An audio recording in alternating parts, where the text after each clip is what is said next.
স্বাগত জানাচ্ছি যমুনা টেলিভিশনের নিয়মিত আয়োজন প্রবাসী বাংলাদেশে বিশ্বের বিভিন্ন প্রান্তে থাকা প্রবাসীদের খবরাখবর নিয়ে আপনাদের সাথে আছি আমি দেবাশিস রঞ্জন সরকার। কুয়েতে অনুষ্ঠিত হয়েছে দোয়া মাহফিল ও আলোচনা সভা। কুয়েতে সিটিতে করা হয় আয়োজন। বাংলাদেশ প্রেস ক্লাব কুয়েতের সিনিয়র সহসভাপতি শরীফ মিজানুর রহমানের মৃত্যুবার্ষিকী ও মোহাম্মদ শামসের অকাল মৃত্যুতে আয়োজন করা হয় দোয়া মাহফিলের। মোহাম্মদ শামস প্রবাসী সংগঠনের আন্তর্জাতিক বিষয়ক সম্পাদক সেলিম হাওলাদারের ছেলে। মাহফিলে পবিত্র কোরআন তেলাওয়াত করেন মাওলানা মোহাম্মদ জাকির হোসেন। সভায় মরহুম শরীফ মোহাম্মদ মিজানুর রহমানের কর্মজীবনের স্মৃতিচারণ করেন মোহাম্মদ হেফজু মিয়া, জালাল উদ্দিন, সাদেক রিপন, মোশাররফ হোসেন ও মহসিন পারভেজ। আলোচনা সভায় সভাপতিত্ব করেন প্রেস ক্লাবের সভাপতি মঈন উদ্দিন সরকার সুমন। সঞ্চালনা করেন সাধারণ সম্পাদক আহাদ জুবেদ। বিশেষ অতিথি ছিলেন বাংলাদেশ ক্রিকেট অ্যাসোসিয়েশন কুয়েতের সভাপতি জাহাঙ্গীর খান পলাশ। দোয়া ও মোনাজাতের মাধ্যমে শেষ হয় মাহফিল। দুনিয়া থেকে চলে যেতে হবে চুক্তি তো অনেকভাবে উনি অনেক মজা দিয়েছেন। সংযুক্ত আরব আমিরাতে উদ্বোধন করা হলো প্রবাসী বাংলাদেশিদের নতুন জাতীয় পরিচয়পত্র প্রদানের আনুষ্ঠানিক কার্যক্রম। আবুধাবি দূতাবাস ও দুবাই কনসুলেটে করা হয় আয়োজন। এর এক বছরের মধ্যে অন্তত 15টি দেশে এনআইডি কার্যক্রম সম্পন্ন করার পরিকল্পনা নির্বাচন কমিশনের। সংযুক্ত আরব আমিরাত থেকে সহকর্মী মেহেদির প্রতিবেদনে বিস্তারিত। প্রবাসী বাংলাদেশিদের নূতন জাতীয় পরিচয়পত্র দেওয়ার কার্যক্রম শুরু হয়েছে সংযুক্ত আরব আমিরাতে। আনুষ্ঠানিক উদ্বোধন করেন নির্বাচন কমিশনার অবসরপ্রাপ্ত ব্রিগেডিয়ার জেনারেল আহসান হাবিব খান। আমি মনে করি যে এই মিডিয়ার মাধ্যমেই কিন্তু আমাদের কর্মগুলা, আমরা যে কাজ করছি, আমরা যে জনসেবা করছি বা আমাদের এম্বাসিগুলো করছে, এই মিডিয়ার মাধ্যমেই কিন্তু দেশ বিদেশ লোকাল সবাই জানতে পারছে। ভুল তথ্য দিয়ে অথবা চুরি করে, তথ্য চুরি করে কিন্তু অনেক কিছু হতে পারে, বাট যখন আমাদের কানে আসবে তথ্য প্রমাণ সাপেক্ষে, সেগুলো তো অবশ্যই বাতিল হবে। আমিরাতে অবস্থিত বাংলাদেশ দূতাবাস ও কনসুলেট কর্মীদের প্রশিক্ষণ দিতে বাংলাদেশ নির্বাচন কমিশনের একটি দল আমিরাতে আসেন চলতি বছরের মে মাসে। পরে কাজ তদারকির জন্য আসেন 18 সদস্যের একটি প্রশাসনিক ও কারিগরিক দল। সাথে ছিলেন নির্বাচন কমিশনের এনআইডি রেজিস্ট্রেশন উইং এর মহাপরিচালক একেএম হুমায়ুন কবির। জাতীয় পরিচয়পত্র পাসপোর্টে তথ্যের অমিল রয়েছে অনেক প্রবাসীর, তবে সেগুলো সংশোধন না হলেও নূতন এই প্রকল্পের মাধ্যমে বিদেশে বসেই প্রবাসীরা হাতে পাবেন নূতন এনআইডি। কার্যক্রম চালুর পর আমিরাতের প্রায় 1000 প্রবাসী স্মার্ট কার্ডের আবেদন করেছেন। এরই মধ্যে 150টি বিতরণের জন্য প্রস্তুত। নির্ভুলভাবে আপনাদেরকে এই জাতীয় পরিচয়পত্র প্রদান করতে পারবো এবং সেই প্রক্রিয়া শুরু হয়েছে। এই এক মাসে আমরা 838টি এনআইডি রেজিস্ট্রেশন আমরা সম্পন্ন করেছি। নির্বাচন কমিশনার প্রবাসীদের সঙ্গে মত বিনিময় সহ দূতাবাস ও দুবাই কনসুলেটের এনআইডি কার্যক্রম পরিদর্শন করেন। কনসুলেটের শ্রম সচিব ফকির মনোয়ারের পরিচালনায় অনুষ্ঠানে সভাপতিত্ব করেন consul general BM Jamal Hossain. প্রধান অতিথি ছিলেন নির্বাচন কমিশনার অবসরপ্রাপ্ত ব্রিগেডিয়ার জেনারেল আহসান হাবিব খান। বিশেষ অতিথি ছিলেন আমিরাতে নিযুক্ত বাংলাদেশের রাষ্ট্রদূত আবু জাফর। আমরা দেখেছি যে অনেকেই এসব খুব ভালোভাবে জানে যে তারা বাংলাদেশি নাগরিক না, কিন্তু আমরা যে 30 লক্ষ শহীদ যারা আত্মহত্যা দিয়েছে দেশটিকে স্বাধীন করার জন্য, তাদের আত্মত্যাগের দিকে যদি একবার তাকায় তাহলে কি এটি আমাদের পক্ষে করণীয় শোভন কিনা, সেই জায়গাটা। দূতাবাসের এমন উদ্যোগে খুশি দেশটিতে বসবাসরত বাংলাদেশিরা। উদ্বোধনী বক্তব্যে রাষ্ট্রদূত বলেন, কমিউনিটির অনেকেই এখন রোহিঙ্গাদের এনআইডি দেওয়ার সুপারিশ করছেন। কোনোভাবেই যাতে রোহিঙ্গারা এনআইডি না পান সে বিষয়ে সবাইকে সতর্ক হওয়ার আহ্বান রাষ্ট্রদূতের। মেহেদি, যমুনা নিউজ, সংযুক্ত আরব আমিরাত। 3 ম্যাচ ওয়ানডে সিরিজে শুরুতেই দাপুটে জয়ে এগিয়ে গেল বাংলাদেশ। সেই সঙ্গে প্রথমবারের মতো ওয়ানডে ফরম্যাটে ভারতের বিপক্ষে জয় পেল টাইগ্রেসরা। মিরপুরের মাঠে বাংলাদেশের কাছে রীতিমতো অসহায় আত্মসমর্পণ করেছেন স্মৃতি হারমানপ্রীতরা। মিরপুরের হোম অফ ক্রিকেটে ইতিহাস গড়ল বাংলাদেশ টাইগ্রেসরা, সেই সাথে বড় কীর্তি গড়ল বাংলাদেশ নারী ক্রিকেট দল। ওয়ানডেতে প্রথমবার শক্তিশালী ভারত বধ হলো বাংলাদেশি প্রমিলাদের কাছে। বৃষ্টি বিঘ্নিত ম্যাচটিতে 152 রানে অল আউট হলেও ডিএলএস নিয়মে বাংলাদেশের মেয়েরা জিতেছেন 40 রানে। এর আগে টসে জিতে বাংলাদেশকে ব্যাটিংয়ে পাঠায় ভারত। দলীয় 14 রানেই ফিরে যান দুই ওপেনার মুর্শিদা খাতুন ও শারমিন আক্তার। এরপরই দলের হাল ধরেন অধিনায়ক জ্যোতি এবং ফারজানা। দুজনের 49 রানের জুটি ভাঙেন আমানজোত কৌর। ব্যক্তিগত 27 রানে ফেরেন ফারজানা। উইকেটে এসে সুবিধা করতে পারেননি ঋতুমণি। দলীয় সর্বোচ্চ 39 রান করা জ্যোতির বিদায়ের পর বড় ইনিংস খেলতে পারেননি বাকিদের কেউই। শেষ দিকে ফাহিমার 29 বলে 12 এবং সুলতানার 20 বলে 16 রানের সুবাদে 150 পার করে বাংলাদেশের মেয়েরা। 154 রানের লক্ষ্যে ব্যাট করতে নেমে 13 রানেই প্রথম উইকেট হারানো ভারতীয়রা দ্বিতীয় উইকেট হারায় নবম ওভারে 30 রানে। মারুফার বলে কপুকাত প্রিয়া পূর্ণিমা। এরপর দুই স্পিনার নাহিদা আক্তার ও রাবেয়া খাতুন, হারমানপ্রীত কৌর, স্বস্তিকা ভাটিয়া ও জেমিমা রদ্রিগেজকে ফিরিয়ে ভারতের স্কোরটা 5 উইকেটে 61 বানিয়ে দেন। সেখান থেকেই দীপ্তি শর্মাকে নিয়ে 30 রানের জুটি গড়েন আমানজোত কৌর। তবে 18 বছর বয়সী পেসার মারুফার কারণে আর পেরে ওঠেনি ভারত। 3 বলের মধ্যেই 5 উইকেটে 91 থেকে 8 উইকেটে 91 ভারত। এরপর আর 22 রান যোগ করতে পারে সফরকারীরা।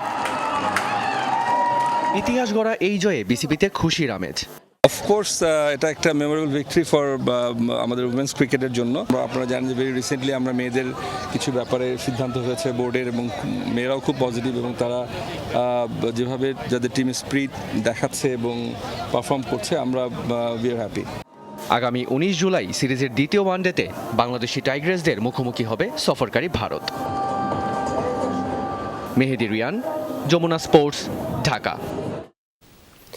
জাপানি দুই শিশুকে মা নাকানো এরিকোর জিম্মায় রাখার আদেশ দিয়েছে ঢাকা জেলা জজ আদালত। সকালে বিচারক হাবিবুর রহমান ভূঁইয়া জাপানের শিশুর বাংলাদেশি বাবা ইমরান শরীফের আপিল খারিজ করে এই রায় দেন। ফলে শিশু দুজন থাকবে তাদের মায়ের কাছেই। এর আগে গত 29 জানুয়ারি দুই শিশুকে জাপানি মা নাকানো এরিকোর জিম্মায় রাখার নির্দেশ দিয়েছিলেন ঢাকার দ্বিতীয় অতিরিক্ত সহকারী জজ ও পারিবারিক আদালত। পরে বাবা ইমরান শরীফ আপিল করেন। এরই মাঝে গত 9 মার্চ জাপানি দুই শিশু জেসমিন মালিকা ও লাইলা লিনাকে বিদেশে নিয়ে যেতে জাপানি মায়ের আবেদন নাকচ করেন আপিল বিভাগ। একই সঙ্গে দুই শিশু কার জিম্মায় থাকবে এই সংক্রান্ত আপিল জেলা জজ আদালতকে 3 মাসের মধ্যে নিষ্পত্তির নির্দেশ দিয়েছিলেন। এই চ্যালেঞ্জ করে যে আপিলটি দায়ের করা হয় সেটি অন মেরিট খারিজ করে দিয়েছেন, অর্থাৎ তার আপিল আর থাকলো না, আপিলকে রিজেক্ট করে দিয়েছেন, ডিসমিস করে দিয়েছেন। তার কনসিকুয়েন্স হিসেবে এই দুই সন্তান, শিশু সন্তানই মায়ের সঙ্গে থাকবেন, বাবার সঙ্গে থাকবেন না। এটি হলো আজকের রায়ের মূল কথা। বাংলাদেশ আফগানিস্তান টি-20 সিরিজের খবর। বৃষ্টিবিঘ্নিত ম্যাচে আফগানিস্তানকে 6 উইকেটে হারিয়ে সিরিজ জিতল বাংলাদেশ। ডিএল মেথডে আফগানদের দেয়া 119 রানের লক্ষ্য 5 বল হাতে রেখেই টপকে যায় টাইগাররা, আর তাতেই আফগানিস্তানের বিপক্ষে টি-20তে প্রথমবারের মতো সিরিজ জিতল বাংলাদেশ। ম্যাচ ও সিরিজ সেরা হয়েছেন সাকিব আল হাসান। বৃষ্টি আইনে 119 রানের টার্গেটে খেলতে নেমে দুরন্ত শুরু দুই ওপেনার লিটন দাস ও আফিফ হোসেনের। পরিস্থিতি বুঝে খেলতে থাকেন তারা। দলীয় 67 রানে মনোসংযোগ হারান লিটন। 1 রানের ব্যবধানে প্যাভিলিয়নে ফেরেন আফিফও। ব্যক্তিগত 4 রানে ওমর জায়ের বলে বোল্ড হন নাজমুল শান্ত। এরপরে দৃশ্যপটে দলকে চাপমুক্ত করার দায়িত্ব নেন সাকিব ও তাওহিদ। পাল্টা আক্রমণ করে এই জুটি থেকে আসে 31 রান। সিলেটের সবুজ ক্যানভাসে রং তুলি শেষ আঁচড় দেন শামীম পাটোয়ারি। দ্বিতীয় টি-20তে 6 উইকেটের জয় টাইগারদের। এর আগে দ্বিতীয় ম্যাচেও টস নামের ভাগ্যদেবী ঝুঁকেছিল সাকিবের দিকেই। অধিনায়কের সিদ্ধান্তকে প্রথম ওভারেই সম্মান দেন তাসকিন আহমেদ। বিপজ্জনক হওয়ার আগে রহমানুল্লাহ গুরবাজকে কট অ্যান্ড বোল্ডে পরিণত করেন এই পেসার। নিজের দ্বিতীয় ওভারে হজরতুল্লাহ জাজাইকে লিটনের ক্যাচের ফাঁদে ফেলেন তাসকিন। 16 রানে 2 উইকেট হারিয়ে ব্যাকফুটে আফগানরা। প্রাথমিক ধাক্কা সামলে টাইগারদের উপর পাল্টা চাপ তৈরির চেষ্টা চালান মোহাম্মদ নবী ও ইব্রাহিম জাদরান। মুস্তাফিজের 1 ওভারেই আসে 12 রান। এরপরই ম্যাচে হানা দেয় বেরসিক বৃষ্টি। প্রায় 2.25 ঘন্টা বন্ধ থাকার পর ম্যাচ গড়ায় 17 ওভারে। এরপর দ্রুতই মোহাম্মদ নবীকে প্যাভিলিয়নে ফেরান মুস্তাফিজ, আর দুই জাদরানকে নিজের শিকার বানান সাকিব। পরে ওমর জায়ের 25 ও করিম জানাতের 20 রানে ভর করে 116 রানের স্কোর গড়ে আফগানিস্তান। টাইগারদের হয়ে তাসকিন 3টি এবং সাকিব ও মুস্তাফিজ দেন 2টি করে উইকেট। সিলেট থেকে এই জয় উল্লাস ছড়িয়ে পড়েছে সারা দেশে। উপলক্ষটা সকলেরই জানা। টি-20তে আফগানদের 2-0 হোয়াইট ওয়াশ এবং প্রথমবারের মতন সিরিজ জয়, যেখানে সবচেয়ে বড় অবদান রেখেছেন সাকিব আল হাসান। ব্যাটে ও বোলিংয়ে সমান তালে অবদান ছিল এই অলরাউন্ডারের। নাসিফ শুভ, যমুনা স্পোর্টস, সিলেট আন্তর্জাতিক ক্রিকেট স্টেডিয়াম, সিলেট। রিট শুনানির একদিন আগেই দেশ ছেড়েছেন যুবলীগের বহিষ্কৃত নেতা ইসমাইল হোসেন চৌধুরী সম্রাট। রোববার হাইকোর্টকে সম্রাটের বিদেশ যাওয়ার কথা জানিয়েছেন তার আইনজীবী। জানান, শনিবার রাতে চিকিৎসার জন্য আদালতের অনুমতি নিয়েই কলকাতায় গিয়েছেন তিনি। এ সময় সম্রাট সঠিক সময়ে দেশে ফিরছেন কিনা তা 1 আগস্টের মধ্যে জানাতে নির্দেশ দিয়েছেন হাইকোর্ট। এর আগে ঢাকা মহানগরের দায়রা জজ তাকে বিদেশ যাওয়ার অনুমতি দেন। পরবর্তীতে 13 জুলাই জ্ঞাত আয় বহির্ভূত সম্পদ অর্জনের মামলার আসামি ঢাকা মহানগর দক্ষিণ যুবলীগের বহিষ্কৃত নেতা ইসমাইল হোসেন চৌধুরী ওরফে সম্রাটের চিকিৎসার জন্য বিদেশে যাওয়ার অনুমতির আদেশ স্থগিত চেয়ে আবেদন করেছিল দুর্নীতি দমন কমিশন। এর আগে 1 জুন সম্রাটকে চিকিৎসার জন্য বিদেশ যাওয়ার অনুমতি দেন আদালত।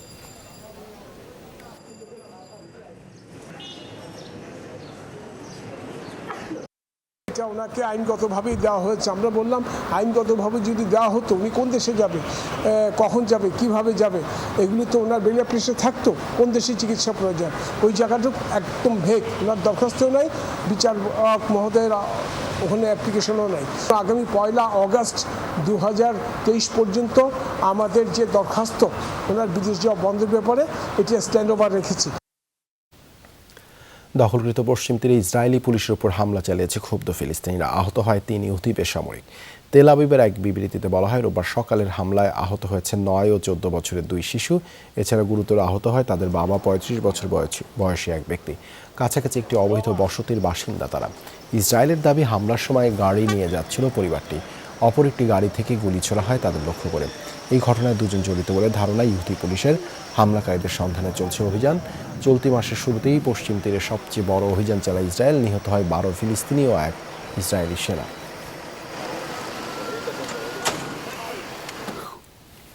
বেলারুশের সামরিক বাহিনীকে প্রশিক্ষণ দিচ্ছে ওয়াগনার গ্রুপ। রাশিয়ার বিরুদ্ধে বিদ্রোহ করার পর বেলারুশে অবস্থান করছেন রুশপন্থী ভাড়াটে যোদ্ধাদের সংগঠনটি।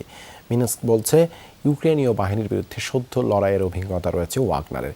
প্রশিক্ষণে সেই অভিজ্ঞতাই গ্রহণ করছে বেলারুশের সামরিক বাহিনী। রাজধানী মিনস্ক থেকে প্রায় 90 কিলোমিটার দক্ষিণ পূর্বে অবস্থিত আসিপোভিচি শহর। এর কাছেই চলছে বেলারুশের সেনাদের প্রশিক্ষণ। তবে কোনো নিয়মিত বাহিনী বা স্পেশাল ফোর্স নয়। প্রশিক্ষণ দিচ্ছে রুশপন্থী ভাড়াটে যোদ্ধাদের দল ওয়াগনার গ্রুপ। ইউক্রেনীয় বাহিনী এবং দেশটির পক্ষ হয়ে কাজ করার বিভিন্ন মার্সেনারি সংগঠনের বিরুদ্ধে দীর্ঘদিন ধরেই লড়াই করে আসছে ওয়াগনার যোদ্ধারা। সেই অভিজ্ঞতাই বেলারুশের সামরিক বাহিনীর সাথে ভাগাভাগি করছে ওয়াগনার। বিভিন্ন ধরনের অস্ত্রের পাশাপাশি অন্যান্য সামরিক সরঞ্জাম পরিচালনার প্রশিক্ষণও দেওয়া হচ্ছে। এর পাশাপাশি গেরিলা হামলা সহ বিভিন্ন অভিযান কিভাবে পরিচালনা করা হবে সে বিষয়েও দেওয়া হচ্ছে হাতে কলমে প্রশিক্ষণ। আফগান যুদ্ধের পর আমরা আর কোনো দেশের বিরুদ্ধে লড়াই করিনি। আর যেহেতু ওয়াগনার ইউক্রেনীয় বাহিনীর সাথে লড়াই করে এসেছে, তাই সেই বাস্তব অভিজ্ঞতা থেকে তারা আমাদের শেখাতে পারছে। এটা আমাদের জন্য খুবই ভালো হয়েছে। সামরিক জ্ঞানে ওয়াগনার প্রচন্ড দক্ষ। যুদ্ধের অনেক বিষয় তারা আমাদের শেখাচ্ছেন।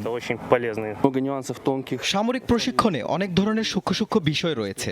একমাত্র যারা যুদ্ধ করেছে তাদের পক্ষেই এসব জানা সম্ভব। সেই জ্ঞানই তাদের কাছ থেকে আমরা অর্জন করেছি। এর আগে গত 23 জুন রুশ সামরিক বাহিনীর বিরুদ্ধে বিদ্রোহ ঘোষণা করে ওয়াগনার গ্রুপ। তারা রাশিয়ার রোস্তভ শহরে ঢুকে পড়ে, নিয়ন্ত্রণে নেয় এর বেশ কিছু সামরিক স্থাপনা। এরপর 24 জুন বেলারুশের প্রেসিডেন্ট লুকাশেঙ্কোর মধ্যস্থতায় বিদ্রোহ থেকে সরে আসতে সম্মত হয় ওয়াগনার বাহিনী। এরপর থেকে বেলারুশে অবস্থান করছে ওয়াগনার যোদ্ধারা। মীর মুশফিকা হাসান, যমুনা নিউজ। টানা 28 সপ্তাহ পার হলো বিচার বিভাগ সংস্কার বিলের বিরুদ্ধে ইসরায়েলের বিক্ষোভ। শনিবার 1 লাখের বেশি মানুষ জড়ো হয় তেল আবিবের রাজপথে। বিশাল পতাকা নিয়ে মিছিল করে তারা। প্রতিবাদ জানায় সরকারের বিতর্কিত বিলের বিরুদ্ধে। জেরুজালেমেও হয়েছে বিক্ষোভ। সরকারের একতরফা পদক্ষেপের বিরুদ্ধে স্লোগান দেয় আন্দোলনকারীরা। নেতানিয়াহু প্রশাসনের কার্যক্রমকে স্বাধীনতা ও গণতন্ত্র বিরোধী বলে আখ্যা দেন তারা। গত ডিসেম্বরের শেষে ইসরায়েলের নতুন প্রধানমন্ত্রী হিসেবে দায়িত্ব নিয়েই বিচার ব্যবস্থা সংস্কারের উদ্যোগ নেন নেতানিয়াহু। নতুন সংশোধনী নিয়ে সুপ্রিম কোর্টের ক্ষমতা কমিয়ে হস্তক্ষেপের অধিকার দেওয়া হয় পার্লামেন্টকে। এই পদক্ষেপের তীব্র নিন্দা জানায় ইসরায়েলিরা।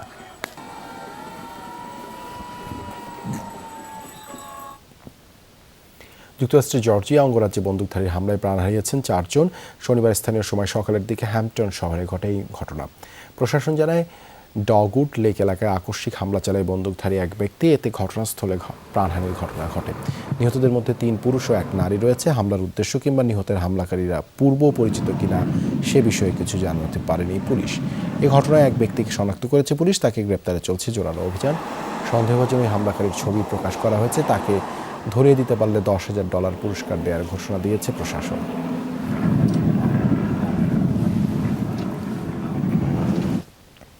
এই ছিল প্রবাসী বাংলাদেশে এতক্ষণ সাথে থাকার জন্য ধন্যবাদ সবাইকে।